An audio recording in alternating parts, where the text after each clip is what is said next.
Hola, hola, bienvenidos a Big Left. Bueno, vamos a empezar con las cosas académicas porque si hablamos del acontecer chileno es una cuestión tremenda. Pero yo lo que quiero es hacerles una catarsis. Si ustedes me siguen, van a darse cuenta que el país no ha cambiado. El país ha sido así desde hace mucho tiempo, más de 100 años. Más de 100 años que llevamos así. Vamos a ir viendo los acontecimientos históricos. Para algunos puede ser aburrido, para otros va a ser difícil entender. Voy a tratar de ser lo más básico y lo más explicativo posible. O sea, lo más didáctico posible. ¿Ya? Eso. Entonces empezamos. El primer capítulo lo titulo La tragedia de la monarquía absoluta. Porque la monarquía absoluta es el inicio de otras tragedias. La monarquía absoluta es el inicio de otras tragedias. Ahora, me dirán ustedes, porque lo que nosotros vemos por la televisión, a través de Netflix o lo que sea, vemos generalmente una educación que tenemos audiovisual donde el rey es como el malo y la monarquía es como mala. Y claro, podemos llegar a esa conclusión porque nos están mostrando la parte hipertrofiada, la hipertrofia, ¿me entienden la palabra? Hipertrofia, o sea, demasiado crecido, cuando uno tiene un encéfalo hipertrofiado. Entonces, dicen que algunos dicen que el ser humano es un primate con un encéfalo hipertrofiado. Es verdad, lo tenemos hipertrofiado, pero es un círculo, lo que es una perfección, el círculo del cerebro. Entonces, cuando uno ve una monarquía absoluta, es detestable. Pero no siempre fue así la monarquía. Tendríamos que irnos, si nos vamos a la antigüedad, vamos a ver que, por ejemplo, en Roma, en Grecia primero, en Roma, en Israel, que son nuestras referencias. Israel, Grecia, Roma son las referencias de nuestra cultura occidental. Surge naturalmente la monarquía. La monarquía surge además en otros lugares, en todas partes surge de una forma natural. Porque tenemos que entender que somos una naturaleza, la naturaleza humana, entender que hay un creador que nos creó. El otro día mirando mi perro, decía, qué milagro este perro, qué milagro, qué portentoso, y lo adoro al perrito, es precioso, pero ¿por qué es tan perfecto? Y no solamente el perro, un ratón, una araña, un cocodrilo, un árbol, todos los 4.000 millones, 4.000, ¿cuántos son? 4.000 millones de especies, no recuerdo la cifra, pero creo que es algo así, la cantidad de especies vivas que hay, vegetales, animales, insectos, que son 4.000 millones, sí, 4.000 millones de especies. Esa es la cifra. Bueno, existe un creador de una naturaleza. Entonces también el hombre, en esta realidad, que es una realidad caída, no estamos en el paraíso del cual fuimos expulsados y llegamos acá, a través de un pecado original, llegamos a esta realidad, que el evolucionismo tiende a negar. Pero es que el evolucionismo es falso, no existe, no tiene sustento científico. Existen argumentos sólidos contra el evolucionismo, pero no es momento para atacarlo porque nos vamos hacia otro lado. Vamos a hablar de una naturaleza humana. Entonces, si uno ve todas las civilizaciones se generaron a partir de todos los poderes, la monarquía natural se produce a partir de un proceso desde abajo hacia arriba. Primero de las familias organizadas en bandas, en jefaturas, en clanes, en tribus, en poderes locales, y esos poderes locales se juntan con otros señores poderosos, y esos señores poderosos se aglutinan y construyen una ciudad, y esa ciudad nombra un supremo, y ese supremo es el que controla los depósitos de granero para que no se saqueen, no se despilfarren, ni se coman apresuradamente el grano y se distribuyan para el invierno, etc. Entonces surge la agricultura, surge la ganadería y se va generando un proceso natural donde se llega a una monarquía natural. Esa monarquía se dio en Grecia, había muchos monarcas en distintas ciudades-estados, se dio en Sumeria, en Acadia, en Persia, en Babilonia, en los hititas, en todos los lugares. Y en Roma se dio la monarquía y después se dio una república, que era una república al estilo más dura que lo que es la república norteamericana. Es decir, el cónsul tenía plenos poderes. Existía la figura de un dictador que era temporal por un rato para poner orden. A su vez también en Grecia hubo personajes que fueron dictadores para restablecer el orden. En ese sentido, Pinochet fue un dictador griego, del más estilo antiguo, porque quiso restablecer el sistema democrático y hacer una transición con un plan que fijó en Chacarillas, y eso lo pone en el ámbito de la antigüedad. Y es interesante esa semejanza. Entonces, el mundo antiguo se va desarrollando, llegamos a una monarquía absoluta que es con Augusto, con Tiberio, con Claudio, con Calígula, con Nerón, con Trajano, Adriano, Tito, Vespasiano y todo esto. Y finalmente viene Cómodo, que se fue a ser gladiador, se volvió loco y quería ser gladiador, ser un gladiador exitoso, y de ahí viene una decadencia y vienen luchas, guerras civiles permanentes en el Imperio Romano. El Imperio Romano cayó por esta concentración del poder. Entonces, esta concentración del poder, en un momento determinado vinieron las tribus germánicas, que eran bárbaras, cantidades, los anglos, los saxones, los sajones, los anglos, los francos que fundaron Francia, los anglosajones fundaron Inglaterra, los vándalos cruzaron por España y se llegaron hasta lo que ahora es Túnez, hasta allá llegaron los vándalos con su nombre. Después los visigodos que cruzaron por el Danubio, venían desde la zona de lo que es ahora Rumanía y llegaron a Italia, tomaron Roma, fueron los primeros que ocuparon la ciudad de Roma, y después llegaron al sur de Francia y ocuparon el sur de Francia y el norte de España, y son nuestros antepasados jerárquicos, porque España eran 6 millones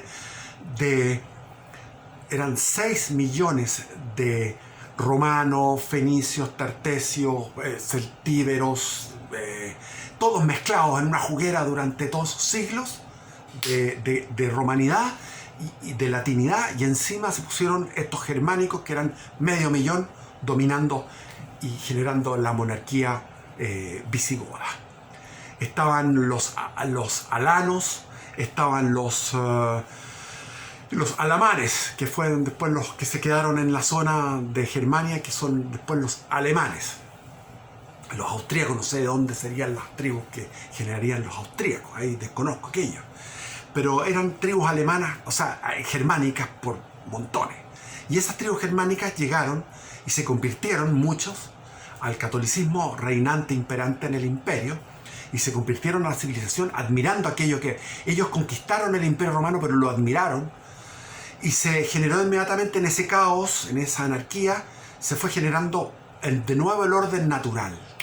A partir de la nada, a partir de ese volver a foja cero con la caída del Imperio Romano de Occidente, porque el Imperio Romano de Oriente, es decir, Constantinopla, Bizancio, quedó incólume hasta que fue finalmente invadido por los turcos en el siglo XV. 1453 fue tomado Constantinopla por los turcos. Por lo tanto, tenemos un imperio que quedó incólume durante toda la Edad Media, donde se conservó una continuidad, un continuum de lo que fue el Imperio Romano cristianizado.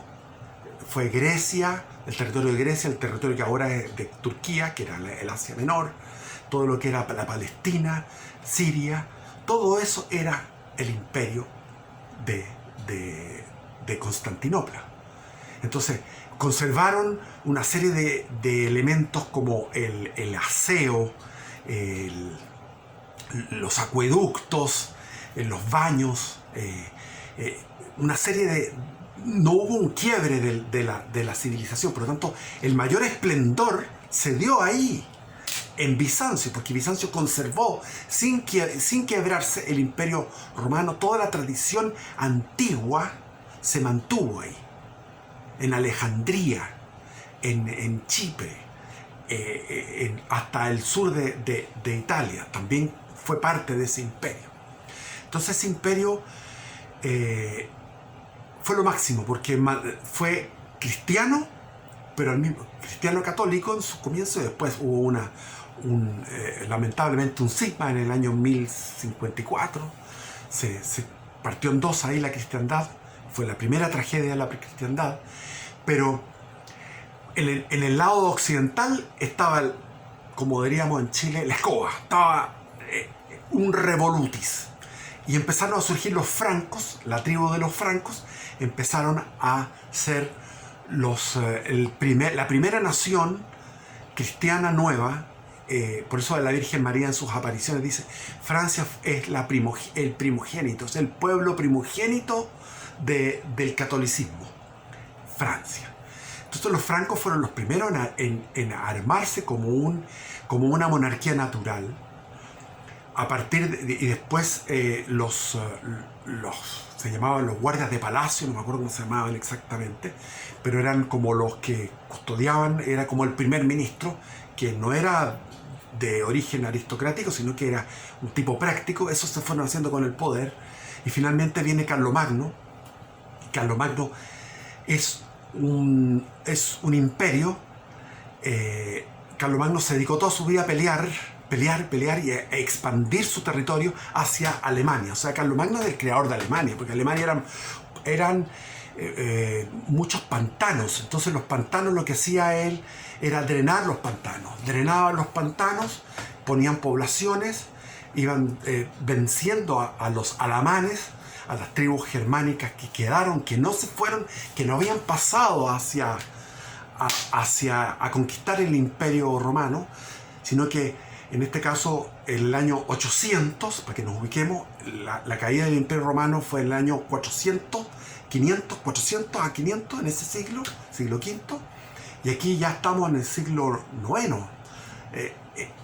Se ha producido un tiempo donde ha ido floreciendo una nueva manera de ser, y esa manera de ser es la que instauró el gran exponente de Carlomagno, que, como les digo, es el creador de Alemania. O sea, expandió el imperio y se generó el Sacro Imperio Romano Germánico, con la bendición del Papa, porque el Papa las había visto duras durante todo ese tiempo, donde realmente había barbarie y caos, pero quien conservó la civilización occidental eran los monasterios. Es decir, en el siglo V emerge la figura de San Benito de Nurcia, y San Benito funda los monasterios benedictinos. Y los monasterios benedictinos tenían escribanos, y estos escribanos copiaban los libros sagrados, la Biblia, porque no existía la imprenta, y copiaban los libros de la antigüedad.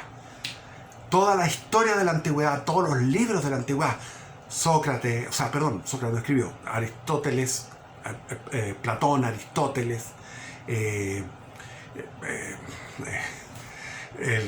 todos los literatos, imagínate, la Eneida, la Ilíada, la Odisea, Safo de Lesbos, incluso autores que eran no muy buenos para el cristianismo, también se registraban y se guardaban, porque sabían que estos monjes eran simplemente copistas y lo guardaban. Entonces había, por ejemplo, Lucrecio, que tiene un tratado es como ateo, Lucrecio. Ahí está, el famoso, por ejemplo, Catulo. ¿Cómo se conservaron los poemas de Catulo? A través de los monasterios. Entonces la iglesia jugó un papel fundamental para la mantención y la preservación de la civilización cristiana, de la civilización occidental, de lo que fue también la antigüedad, que estamos hablando de 2000 años, 2500 años de antigüedad antes de Cristo. Todo lo que fueron los etruscos, lo que fueron los aqueos, antes de los dorios. Los aqueos, que son los que, de la guerra de Troya, eran los griegos antiguos. Después llegaron los dorios.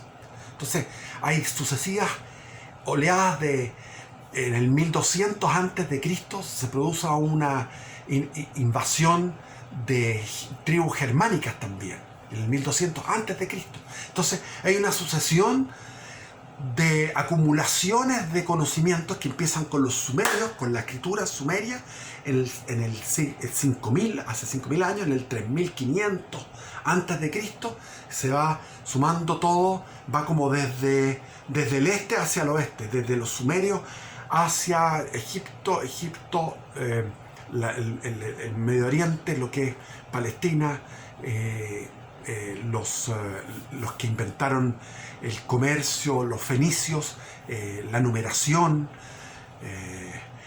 los alfabetos, y de ahí sigue los griegos y después los romanos, y los romanos expanden su civilización hasta el muro de Adriano, que es en las islas de Inglaterra, en la isla de Gran Bretaña, donde está el muro que divide en el fondo Inglaterra de Escocia.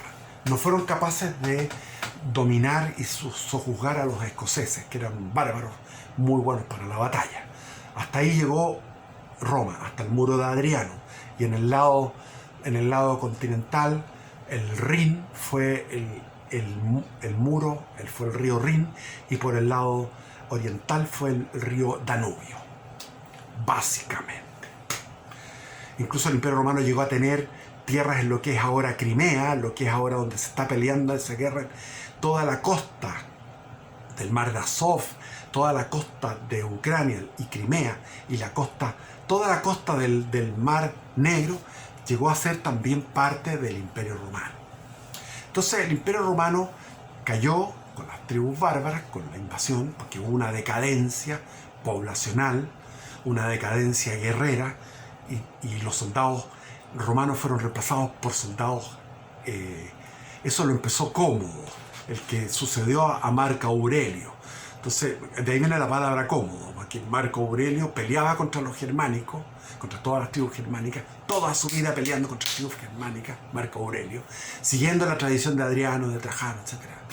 Pero, como dice, vamos a llegar a una paz, y se intercambian prisioneros, y también se permite que haya germánicos vistiendo el traje romano.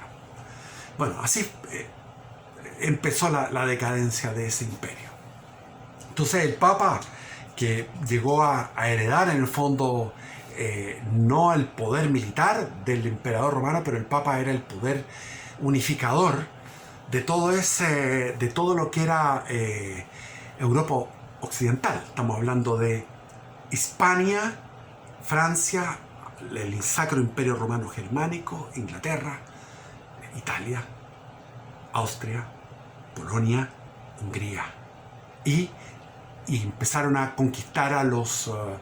después, cuando vino el lío con los vikingos, empezaron a expandirse el cristianismo hacia la zona escandinava, ya sea el mar Báltico, y se generó y se fue surgiendo lo que actualmente es Rusia. Los rusos, que fue por la evangelización que hicieron los de Bizancio. O sea, los rusos son ortodoxos, no son católicos, porque fueron catequizados, fueron evangelizados por Bizancio. En cambio, los polacos, los húngaros, los austríacos, esos son católicos porque fueron evangelizados por los católicos que venían de Italia o de Francia. Entonces, Hablábamos de Carlomagno, hablábamos de todo esto, que comenzó una era de equilibrios, es decir, el sistema feudal era un sistema de equilibrios. Estaban los gremios de artesanos, estaba el comercio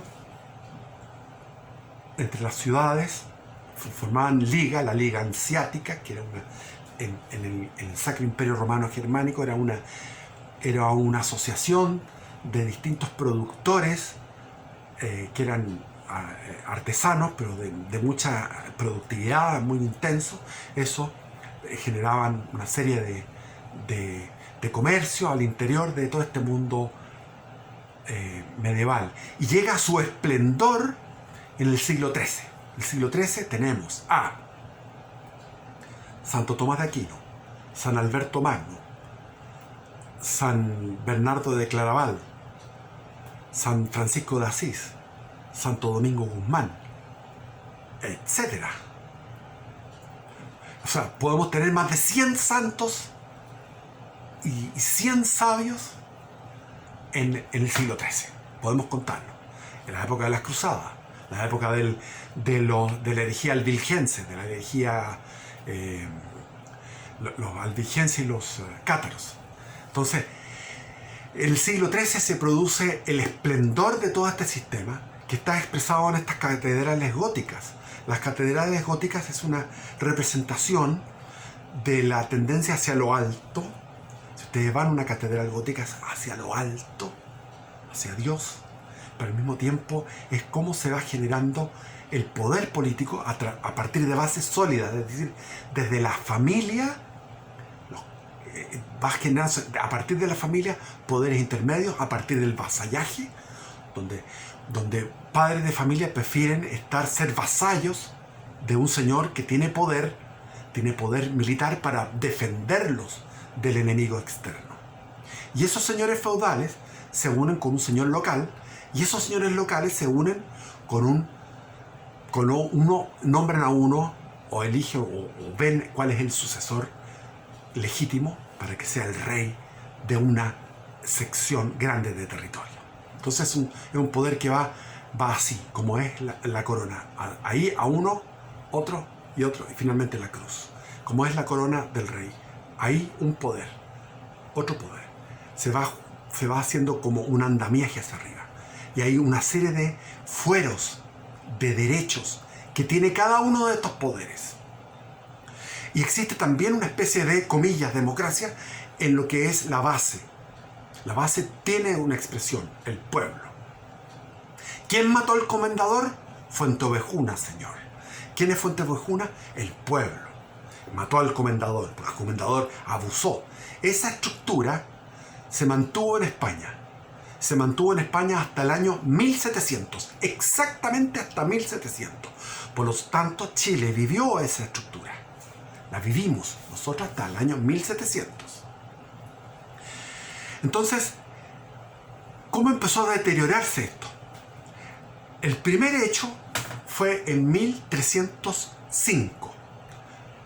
Felipe el Hermoso, Felipe IV, rey de Francia, llamado el Hermoso, el primero Hermoso, porque hay otro Felipe Hermoso que es de España, el padre de el que se casó con Juana la Loca. Entonces, este Felipe Hermoso lo que hace es confiscar, porque lo que quería él en el fondo era confiscar, apropiarse de los bienes de los templarios. Los templarios eran unos monjes guerreros que Hollywood los pone como malos, no eran malos, eran gente buena. Los templarios que iban a pelear por recuperar las tierras de los infieles musulmanes. Y estos templarios juntaron mucha riqueza.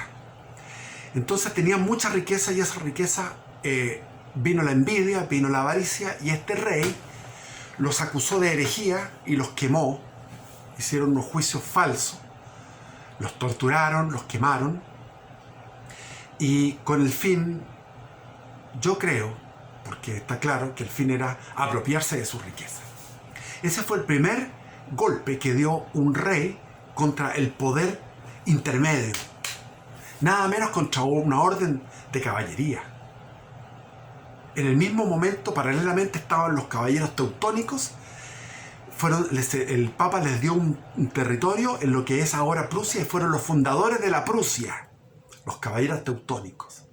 La Prusia que dio que hablar a través de su espíritu militar durante toda la historia de la humanidad, desde a partir de los caballeros teutónicos hasta la Segunda Guerra Mundial, en que desaparece la Prusia finalmente. Porque la Prusia se hace con Alemania y a partir de hacerse de Alemania establece 2 guerras mundiales contra todo el mundo, peleando contra potencias, contra todo el mundo. Ya lo había hecho Federico el Grande, que peleó contra todo el mundo también en su momento, en la Guerra de los 7 años, 1730 y tanto, no me acuerdo. Bueno, entonces es una época interesante, pero comienza a haber un declive, y frente a ese declive de la cristiandad surge el Renacimiento. Se vuelve a buscar a los clásicos que eran los paganos. Se vuelve a lo pagano siempre mezclado con el cristianismo, obviamente. Entonces tenemos un León X, que era el mecenas de Miguel Ángel, y hace la Capilla Sistina, y están todas esas esculturas con el miembro al aire, con los penes al aire, cosas que no se veían antes. O las mujeres con sus pechos, con su... ¿cómo se llama? El monte de Venus, el entrepiernas que se luce. Todo eso es volver al goce de los sentidos y a la razón, a la razón por encima de la fe. Y esto produce una decadencia de alguna manera en la misma iglesia, produce un esplendor económico en la Italia, porque la Italia y la Alemania, el Sacro Imperio Romano Germánico, eran muchos pequeños estados. Cuando hay un pequeño estado, se produce un esplendor. Lo que pasó en Grecia eran pequeños estados. Y cada estado dio un aporte determinado, hasta que hay uno que es el famoso, que es Atenas. En Italia lo mismo, había un estado que es el que dio todo esto, que fue Florencia. Florencia le dio, y Venecia. Entonces, Florencia, Venecia son lugares donde empieza a existir una cultura riquísima y un desarrollo en todo sentido. Pero eso contagia al espíritu ascético, el espíritu de automortificación de los sentidos, de mortificación de la carne y de la rigurosidad religiosa propia del catolicismo. Entonces se produce este roce que Cisneros en España reforma la iglesia y la pone en estrictez. Ahora, ¿por qué España es así? Porque España tuvo que luchar durante 7 siglos, o 8 siglos, desde el 700. El 700, el 800, el 900, 1100, 1700, son 7 o 8 siglos de lucha permanente contra el Islam. Entonces, España se va forjando una identidad guerrera en que la fe, la espada y la cruz es lo mismo. Es decir, se forja un individuo individualista.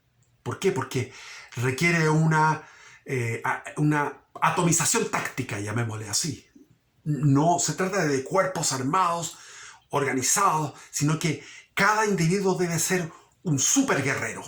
Y ese superguerrero va con otros miles de superguerreros a luchar contra otros superguerreros que eran los musulmanes. Entonces era un choque de fuerzas bélicas muy grande. Entonces España había sido conquistada en el 712 de Cristo, en el 712, fíjense, un poquito antes de Carlomagno, por los árabes que los musulmanes cruzan el estrecho de Gibraltar y van desde el sur, desde Andalucía, van conquistando la península hasta llegar a conquistarla por completo. y se van a conquistar Francia, y en Francia Carlos Martel los detiene en Poitiers y frena el avance. Y por el otro lado van a conquistar Viena y lo frenan también. Entonces se salva París, se salva Viena. El occidente queda reducido ahí a poco, porque el Islam se expande hacia la India, todo lo que es Persia, todo lo que es lo que es Irak ahora, lo que es la Mesopotamia, Persia, todo lo que es el Turquestán, el Afganistán, Kirguistán, Uzbekistán, todos esos que están en el centro, en el ombligo del mundo, que es el centro de Asia, eso fue tomado por el Islam. Y el Islam siguió por mar hacia la Indonesia y conquistó Indonesia. Y por el lado, llegó hasta China, por el lado pasando por el norte del desierto de Gobi. Y para el sur, tomó Egipto y después tomó todo el norte de África, que era cristiano y que era descendiente del Imperio Romano, y todo eso fue aplastado por el Islam. Y llegaron a España, y en España encontraron la resistencia en Asturias con el rey Pelayo en la batalla de Covadonga, donde fueron rechazados y derrotados en Covadonga. Y a partir de Covadonga, que es en el 700 y algo, comienza esa guerra de reconquista. Por lo tanto, ¿por qué España es distinto a lo que fue Italia, Alemania, Francia? ¿Por qué? Porque los otros no tenían esa necesidad de lucha, no tenían esa guerra permanente.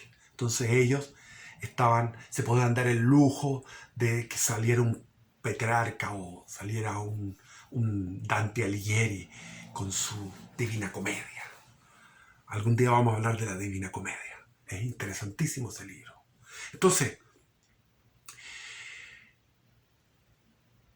España va forjándose una diferenciación con el resto de Europa a partir de esta historia, que es reconquistar terreno a terreno. Van hacia el sur, desde Asturias, León, Castilla, por el otro lado Galicia, Lusitania, que es Portugal, por el lado de Cataluña, Navarra, Cataluña, Aragón, se genera el reino de Aragón, se genera el reino de León, después el reino de Castilla, después el reino de Portugal, y estos reinos van conquistando, reconquistando contra el musulmán. Entonces generan una personalidad que es una personalidad, como les decía, individualista en el buen sentido de la palabra. Son personajes guerreros que llevan en sí una vocación de fe, porque el principal motivo no es racial, no es un motivo racial ni nacional, sino que es un motivo de fe. Vamos por el Cristo, vamos por Cristo contra estos herejes, no contra estos herejes, contra estos infieles. Y había muchos que querían ser mártires, entonces iban a predicar allá sabiendo que no iban a durar más de un día. Se iban a predicar, había muchos miles de mártires así, que iban a territorio sarraceno, que se llama el territorio sarraceno, significa territorio de los moros, y los moros significan los musulmanes. ¿Ya? Entonces iban ahí, predicaban y duraban nada. Inmediatamente cortaban el pescuezo. Entonces se generó lo que llama José Antonio Primo de Rivera una unión de destino en lo universal. España es la unión de un destino en lo universal. Y ese es nuestro antepasado. El antepasado español es un ser idealista. Es un ser que va por algo trascendente. Es un caballero que va a una lucha. Y a esa lucha va con todo a entregarse. Y no le tiene miedo a la muerte. Porque si muere se va al cielo. Si va peleando por Cristo Rey, por el reinado de Cristo. Entonces, este renacimiento en Europa generó lo que le llaman la Reforma Protestante. Pero la Reforma Protestante no fue una reforma, fue una revolución protestante alemana. Fue una revolución protestante alemana. Fue precisamente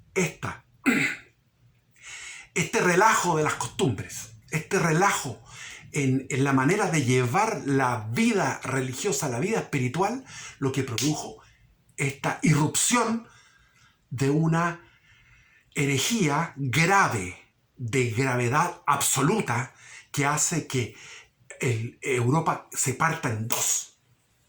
No tan grave como fue el cisma de Oriente, donde el imperio bizantino, Constantinopla, el imperio bizantino de Oriente, se separó de la iglesia, y son los ortodoxos, ¿no? Porque ellos no tuvieron una caída doctrinal. Hay algunas discrepancias o polémicas con respecto a qué es lo que es la Trinidad, cosas, detalles, pero en general, en un 95% o más del cuerpo dogmático de creencia entre el ortodoxo y el católico es casi coincidente. No así con esta revolución que fue la revolución protestante de Lutero. Y a partir de esta revolución protestante de Lutero se genera la modernidad. Y ahí tenemos que entrar entonces en el próximo capítulo a ver cómo esto se dio, cómo se fue dando, qué empezó a pasar ahí. De partida también hubo intereses, lo mismo que con el rey Felipe IV, el Hermoso, en 1305, con respecto a eliminar a los templarios. Aquí también había intereses. Los príncipes alemanes, sobre todo el de Sajonia y otros más, lo que querían era apropiarse de las tierras de la iglesia. Y las tierras de la iglesia eran de la iglesia, pero las disfrutaban los campesinos. Entonces tuvieron como enemigos principales a los campesinos. Y están las cartas de Lutero donde dicen, con una crueldad, con un odio tremendo, Lutero, el creador de las iglesias evangélicas. ¿Qué es lo que dice? Acuchíllenlos, descuartícenlos. Están las cartas de él. Están ahí las cartas de Lutero. ¿Por qué? Porque la idea era eliminar. Hicieron un genocidio con los campesinos que vivían en las tierras de la iglesia. Y tomaron todos los bienes de la iglesia, donde había un modo de vida. Por ejemplo, estaban los monasterios. Liquidar los monasterios. Eliminar a los monjes. Y después, en 1534, se produce lo mismo en Inglaterra, por el problema que tuvo el famoso Enrique VIII, que se enamoró de Ana Bolena y el Papa no le permitía porque ya estaba casada con la española. Se me olvidaba ¿cómo se llamaba la española? Se me olvida. Pero había una amistad entre España e Inglaterra. Pero esa amistad se va rompiendo. ¿Por qué? Porque Enrique VIII rompe con la iglesia de Roma por un problema de adulterio. En vez de quedarse con la amante como adúltera y punto, que es un pecado obvio, pero es mejor que hubiera quedado así, pero la Ana Bolena quería ser reina y le pedía que se divorciaran. Y eso no le daba la autorización al Papa, por lo tanto él, ante esa circunstancia, decidió crear su propia iglesia. Y ahí tenía un ministro del Interior que se llamaba... se me olvida, el encargado de todo esto, que el tipo rezaba, como buen protestante rezaba, a lo que leía, lo que le inspirara el espíritu, comillas, santo, y ordenaba eliminar, masacrar a los campesinos en Inglaterra, tomar todas las abadías. De ahí viene la Downton Abbey. ¿Alguien ha visto Downton Abbey en Netflix? Downton Abbey. Abbey, abadía. ¿Por qué los nobles tienen ese nombre, abadía? Porque fueron abadías abadías son de lugares donde estaban los monjes y los liquidaban. Destruían las abadías, destruían las imágenes de la Virgen, las imágenes, las obras de arte. Mataban a los campesinos. Cromwell se llamaba. Después vino otro Cromwell, pero este fue el primer Cromwell. Asesino, tremendo tirano. Todo esto por el califa de Enrique VIII. Ser califa es una cosa normal, pero resulta que este tipo rompió, o sea, agregó al pecado del adulterio, que es un pecado común y corriente, le agregó un pecado mayor, que fue romper con la iglesia, que es un pecado gravísimo. A mi juicio, yo creo que Enrique VIII probablemente no tiene perdón de Dios lo que hizo. Y de ahí viene la iglesia anglicana. Y de la iglesia anglicana, de un pastor de la iglesia anglicana, Anderson, en 1717 surge la masonería. Entonces existe esta tendencia a apropiarse de los bienes de la iglesia, que es la parte pícara, y por otro lado está el de estar independiente, es decir, lo que decía, independiente de Dios, independiente de la iglesia que te da una instrucción precisa. Entonces dice Lutero, sola fide, solo la fe, sola escritura, solo la escritura y la fe. O sea, tú lees la Biblia y rezas y con eso estás listo. No, señor, no es así. Esa es la herejía más grave y la más dañina que ha habido en la historia de la humanidad. Y de ahí vino la herejía calvinista, que es más loca todavía, porque dice que Dios es un Dios terrible, porque te predestina, ni siquiera tienes libertad, te predestina a la condenación, y a 2/3, o sea, 2/3 de la humanidad condenados por este Dios caprichoso que los mandan. Y a ti te destina. ¿Cómo sabes tú que tú estás predestinado a ser salvo? Por cómo te va en el mundo.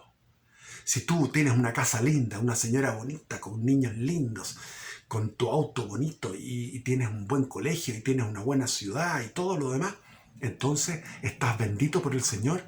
Este es un signo, un atisbo de que vas a irte al paraíso, o sea, vas a irte al cielo. Si a ti te va pésimo, te vas a ir al infierno. Nada que ver con la Escritura, pero la Escritura no dicen eso. Pero eso es la interpretación de Calvino. Entonces generó una rama loca de Calvino, el luteranismo, el anglicanismo, después en Inglaterra los puritanos, los cuáqueros, con George Fox, que consideraban que no había que tener templo. George Fox predicaba arriba de una roca y llovía y así, truenos y relámpagos y todos los tipos ahí. O sea, las desviaciones, los puritanos, miles de desviaciones, miles de sectas. Y aquí empieza la modernidad. Y eso para el próximo video. Un abrazo. Y viva Cristo Rey, bendiciones, viva Chile, aleluya.